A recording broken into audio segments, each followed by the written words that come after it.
You're listening to Foreseeable, a production of Global is Asian, the flagship thought leadership digital platform of Singapore's Lee Kuan Yew School of Public Policy.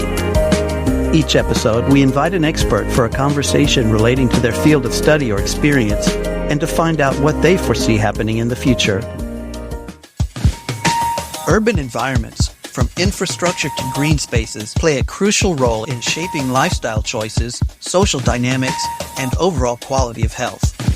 This intricate relationship between urban spaces and health underscores the need for comprehensive strategies that address the challenges posed by modern city living while fostering conditions that promote healthier, happier communities. Tan Shin Bin is an assistant professor at the Lee Kuan Yew School of Public Policy, or LKYSPP. She previously worked as an urban planner at Singapore's Urban Redevelopment Authority, the government body tasked with guiding the physical development of Singapore in a sustainable manner. She joins us to discuss how urban environments impact health, as well as the opportunities and challenges faced when developing policies to promote healthier lifestyles within urban spaces. Thank you for joining us. Thank you for having me here. Could you start by just telling us a bit about what you do at LKYSPP and what kind of interesting work you're onto at the moment? I'm currently an assistant professor at the Lee Kuan Yew School, and my research focuses at looking at the policies that build the built environment and how that affects human health. And I'm particularly interested in the more socially vulnerable populations that are at risk of poorer health outcomes than the rest of the population. Now, I've noticed you've done quite a lot of research on Singapore, and Singapore is a small city-state. Why do you think anyone else around the world would be interested in the urban planning research conducted in Singapore? Yes, this is a perennial question that a lot of people doing work in Singapore grapple with, because you are right, Singapore is very small. But I would say that we're small and interesting because we are very different from these more studied contexts, such as the US. Especially in the field that I'm working in, when I'm looking at the effect of place on health, most of the research has been conducted in countries like the US, the UK, Europe, and Australia to some extent. So because of this, the knowledge is very much concentrated in what we might say is a Western context. Because of that, it's quite difficult, I would say, to translate what the field has gained over the decades to our region in Asia or some of the more developing parts of the world. This is because the way that urban planning is done in different contexts is different. So the way that urban planning is done in Asia is very different from the way it's done in more Western countries. Because of that, also, the kind of urban patterns that have emerged, the urban fabric of the city really differs from here to there. The cultures, the perceptions of space, the way that we interact with our environment, all this differs from region to region. Because of that, it becomes very difficult to map the lessons that have been gathered in the West to this part of the world. Doing work in Singapore already lends an insight into a much less studied context. So arguably the work that we do in Singapore can also be more applicable to the region, more applicable to Asia. And for that reason, I'd say the work that's coming out of Singapore is interesting. I also think that when you think about urban research, Singapore is also very interesting because the way we do planning is quite top-down, very government-led. Because of that, we can dabble in kind of difficult policy decisions that in other contexts might be very difficult to get passed through. So Singapore can be seen as a policy lab for testing more radical ideas, I think. One example we can look at is Singapore's congestion pricing scheme. We really were a front runner in the world in pushing through this policy. If you look at other countries or cities that have tried to push through congestion pricing, they've really encountered a lot of political pushback, and because of that have been unable to unroll the policy. This is an example of some of the stuff that comes out of Singapore that could be very interesting for other jurisdictions who might be interested in similar policies, but for whatever reason were not able to actually do that. And I think the kind of positive or negative lessons that come out from Singapore's experience are a really useful learning point for them. I'd like to ask specifically about healthier cities and which of Singapore's urban planning policies might be of interest to those looking to build healthier cities, and what lessons might they glean from Singapore's experiences? So in my opinion, I think Singapore is doing a lot of the obvious measures to encourage healthy living. One of the big areas I think Singapore has done a really great job is infrastructural improvements. I think if you look back at Singapore's history, we've actually come a long way in terms of cleaning up the city, in terms of putting in good water, sanitation, drainage infrastructure. I mean, they sound very obvious, but they've actually gone a long way in improving the health of our people. So that's one part of Singapore's urban planning policies that provide a good learning point for other cities interested in building healthy cities. Other than that, I also think that Singapore has done well in terms of distributing spatial resources. I believe that Singapore is quite cognizant of the kind of spatial equity issues when it thinks about distributing parks, making sure that all the neighborhoods have like good access to affordable food through hawker centers. I think this is also an area where I know Singapore provides a good case example for other cities interested in building up a healthy outcome through planning. Some of the more obvious things when we think about planning for a healthy city, we think about parks, pedestrian paths, cycling paths, water infrastructure. But I think another way that Singapore's urban planning policies are interesting, the less obvious ways that planning might affect health. One of the big and controversial policies that Singapore has in place is our policies to prevent spatial segregation. Singapore has in place a quota system in our public housing estates to ensure that there's a good mix of different ethnicities within the public estates. And in Singapore, given that over like 80% of residents live in public housing, such a social mixing policy really goes a long way in terms of ensuring that our social fabric is very well mixed in terms of the urban landscape. If you look at other contexts like the US or the UK, where spatial segregation has been shown to have strong links to negative health impacts, you can start to think about why a policy like the ethnic mixing policy in Singapore might be interesting to a city that's looking to tackle the problem of spatial segregation in their context. It gives insight into how a policy can be implemented, but it also is an opportunity to look at the actual impacts of such a policy. So you can imagine that a study that looks at the spatial mixing in Singapore and whether this translates into good impacts in terms of health, actual social capital, social mixing, or whether there might be negative impacts in terms of greater sense of isolation for a minority group who is not necessarily surrounded by their kind. That's something to think about. And currently, I don't think there's a lot of empirical research looking at the actual health impact of social mixing policies in Singapore. This is something I think that could be worked on in the future.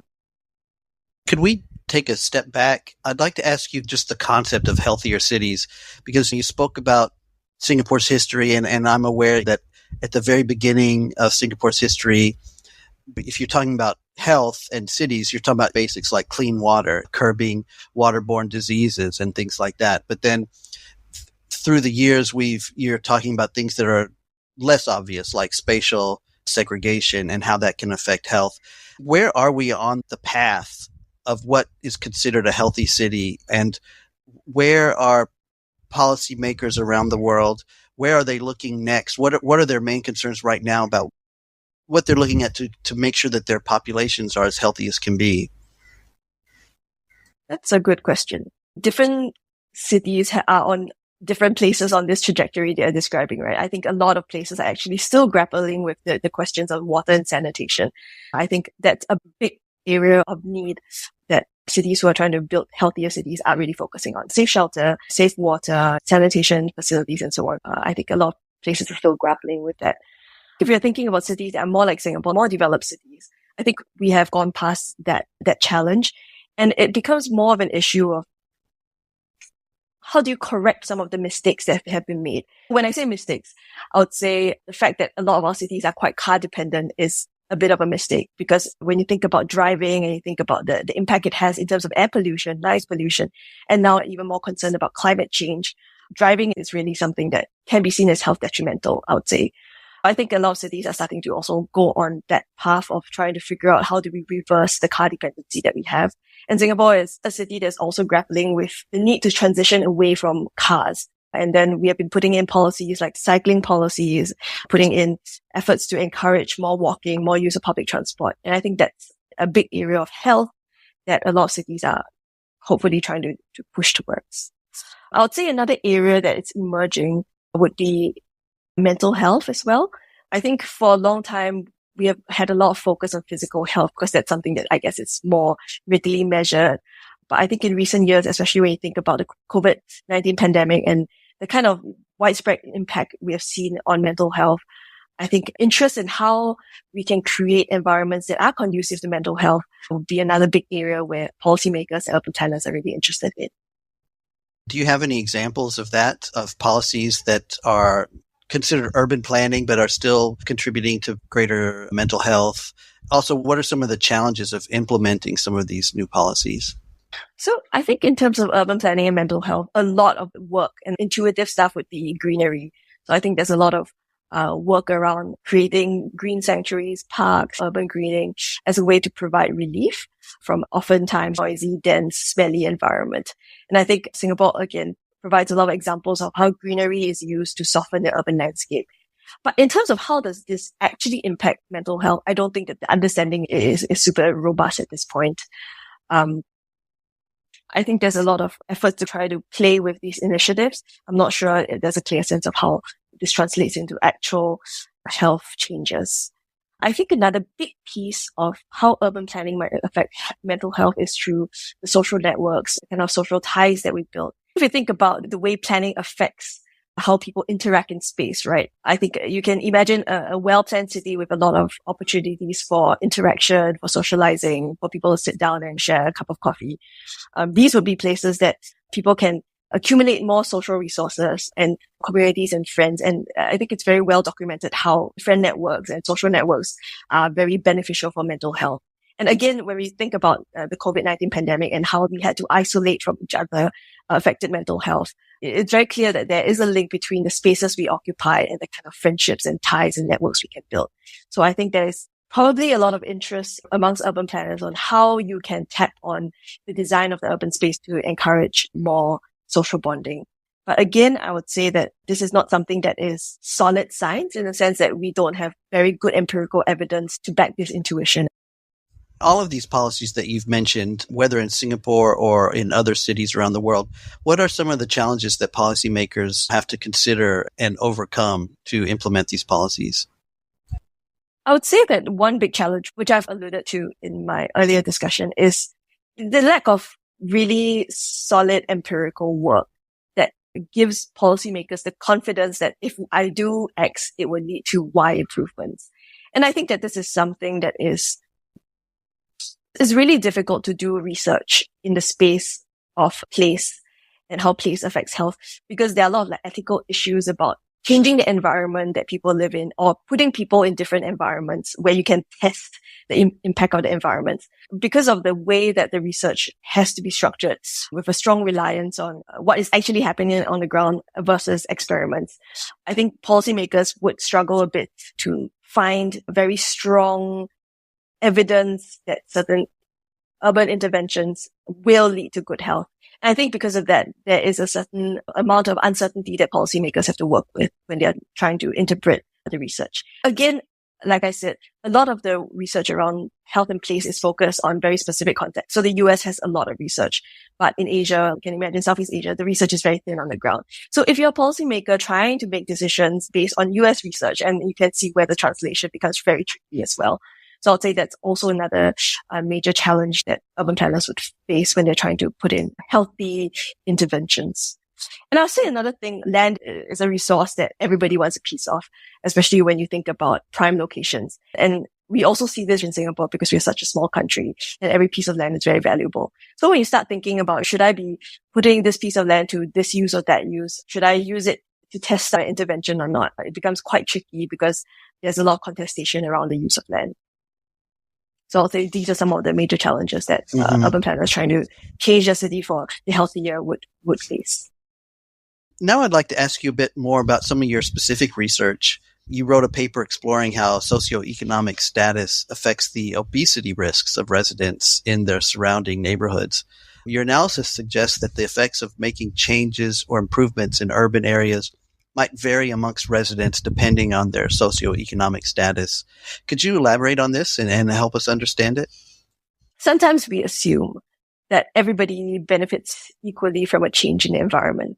So for example, when a planner comes in and says, I want to create this nice new urban park in this neighborhood, there's a certain thinking that this is a universal good and everybody can partake in this good. But the truth is, when you think about how people interact with spatial things in their environment, it really depends on who they are, the resources they have, the place they are in emotionally. Someone who has a lot of time would probably be more amenable to exercising in this new park, for example, or walking their dog. Whereas someone who has very little bandwidth, who might be struggling with the day-to-day, having a new park next door might not make a dent in the change in their routine because their schedule is already so tightly packed. So this is where I think the observation that you made about my research comes from, the kind of intuition that depending on a certain set of resources that you have, the way that you interact with your environment would differ. And this is something that I do see in several pieces of the research I've done. When you look at a change in the environment, how it affects different groups, different relationships. What you described here was looking at obesity risks. So I saw that increased access to nearby park connectors, linear parks, were associated with a decrease in body mass index for students who are of low or middle socioeconomic class. So it seems like the reason for this could be that they accessed the park connectors, did a bit more exercise there, and so on and so forth. But we don't see a corresponding effect on students of higher socioeconomic status. And here you can hypothesize what's the kind of differentiating factor between students who have lower resources versus higher resources. Could it be that students who are of higher resources have access to a family car, for example, that will bring them a lot further away so that they're not bounded by their immediate neighborhoods? This is one hypothesis that could be tested further. In terms of the actual research I did, I was looking very much at like headline indicators. I didn't manage to drill into the actual pathways of change, but I think that's something that I'll be interested in doing. And I think people should also be looking at the kind of causal pathways. Although the study that you mentioned focused on differences by socioeconomic class, we can also think about how our relationship with the built environment differs by gender. Do women have a different relationship with a nice shaded park in the neighborhood? Arguably, they could be more concerned about crime compared to a man who would just breeze through the park with no concern. We can think about how ethnicity could affect the way that we relate to our environment, our age. So all these are really important questions when we think about how the environment affects health. Do you have any research projects in the works that hope to answer some of these questions? Yes. I think you might be able to glean from my discussion that I'm particularly interested in looking at the relationship that socially marginalized groups would have with their built environments. One of the projects that I'm currently working on looks at the involuntary relocation of low-income rental flat communities here in Singapore. Through surveys and interviews, we're trying to get an in-depth look into how changes in neighborhoods might affect the well-being of this community, which I know low income, arguably socially vulnerable. And I wanted to study how the day-to-day routines might change after changing neighborhoods, how the move affected their social ties, changes their relationship with their friends, their families, and their immediate neighbors. So all these would help get a better sense of how a group like this, who is relatively less studied, especially within a Singapore context, relate back to their environments. And because of that, hopefully get insights of how the urban environment can be better designed to meet their needs. Also, given that they are a group that are at higher risk of poorer health outcomes, there's a real urgency to make sure that our planning interventions are supportive of their health. And you've alluded to some of this already, but what other future trends are on the horizon that you see when it comes to urban planning and healthy cities? Anything that you're excited about or that you'd like to share with us? One thing that I think seems to be emerging is looking beyond just overall population health. I think that interest in health is a big consideration that's come up in recent years. So if we actually dial back a bit and think about the history of urban planning, actually a lot of what we understand to be modern day urban planning came out of a concern of health, the desire to make sure that our environments are clean and safe, to separate out the dirty and polluting users. All of that really was a primary driving consideration back in the day when industrial cities were starting to emerge. And that was what was driving planning considerations. And it feels like we've come a bit of a circle today where we start to think about how does urban planning affect health. I think this is a consideration that really came up also in response to COVID, where health concerns became really front and center in a very global and very epic scale. So I'd say that kind of urban planning, the link between urban planning and health is a hopefully sustainable trend that's going to continue in the future. But the reason I say I would like people to look beyond overall population health is there is a need to look at health equity as an outcome as well. So for planners to explicitly consider the health of populations who are vulnerable to poorer health outcomes. We can think about lower income groups. We can think about ethnic, racial, and minorities. Again, thinking about how COVID-19 has affected health of the world, it seems like the health disparities that have emerged from COVID-19 have also made the issue of the need for thinking explicitly about health differences, about health equity has made all these concerns much more salient as well, much more real when we look at the big ways where health outcomes really differ depending on the resources that one has during the COVID-19 pandemic, even thinking about how racism affected outcomes from COVID-19. So I'll say that going forward, I really hope that we can take some of the lessons that we as a world have seen from the COVID-19 pandemic and translate that into actual policies that explicitly try to target closing the gap between the resource citizens of the world versus those who are less resourced. So that's what I'm hoping to see in terms of trends in urban planning. Thank you so much for joining us. That's been a really interesting discussion, and I look forward to hearing more of your research in the future. Thank you very much. I'm glad to have this opportunity to talk about my work. If you'd like to subscribe to the Globalization newsletter, look for the link in the description or find us on Facebook at Global is Asian.